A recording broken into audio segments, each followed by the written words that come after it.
everyone, yes, it is that time. It is I, and we're cracking open the second can in our six-pack of Movieman's fabulous flops, and yes, movies that I thought just didn't live up to the potential they could have been. They were failures in my eyes, and this one is going to be, I'm sure you're going to agree with me. We're talking Catwoman. Yes, another Halle Berry project, similar to Swordfish, but this was a few years later after Swordfish. She had gotten her Academy Award for Monsters Ball, which she did great in, in her role, and she was riding the X-Men popularity wave, so they're going to give her a solo movie, a Catwoman, where she gets to play the iconic Catwoman role from the comics that we all grew up and love, from the Batman comics and even the Batman films. They tried to get Michelle Pfeiffer, couldn't get her, so they got Halle Berry, which we were like, okay, Halle Berry can carry a strong female lead. Then they got Sharon Stone in there, another strong female character. We're like, all right. Not only that, but they're also going for that sex appeal PG-13 demographic.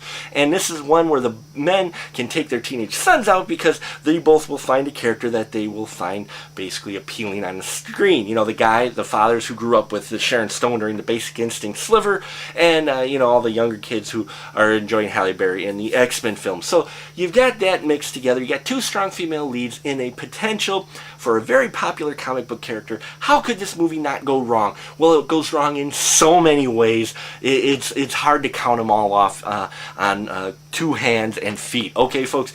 First off, they changed the character. Okay, the origins of it, which you would think movie production studios would realize, yes, you can drift a little bit away from an origin story for a comic character, but to go completely to the left, out of right field, just develop a completely new background and everything for a character, it's just wrong. Okay, you're gonna lose your fan base because some of these folks are very, very devoted to their characters. Okay, and they'll give you a little leeway because there are comics out there that give you alternate storylines, but this one was just bad. Okay, plus they give her some kind of special powers in it, which Catwoman never really had.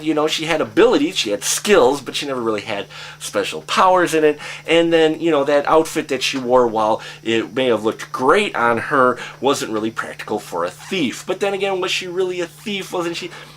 You're not really sure where they're trying to go with all the characters in this film, and in fact, they go nowhere. Okay, Sharon Stone's villain is paper thin at best, as being a villain of any kind, and in the end, you feel like the actors and actresses in this film just did this film for the money, figuring, hey, we'll make enough on the opening weekend at least, and then after that, who cares how well the movie does? Well, you can tell in this film, the directing was awful. There's huge plot holes in it. I mean, just gaping plot holes that stuff that just doesn't make sense, and in general, they just took too many liberties with such a popular comic book character. Folks, Catwoman got all the Razzies it deserved, and it should have got more. Okay, it gets no stubs from me. It's just a bad film that should be avoided. Okay, if you really want to see a good Catwoman story, look at Batman Returns or any of the Catwoman storylines that were in the Batman animated series from TV. Those were written a hell of a lot better than this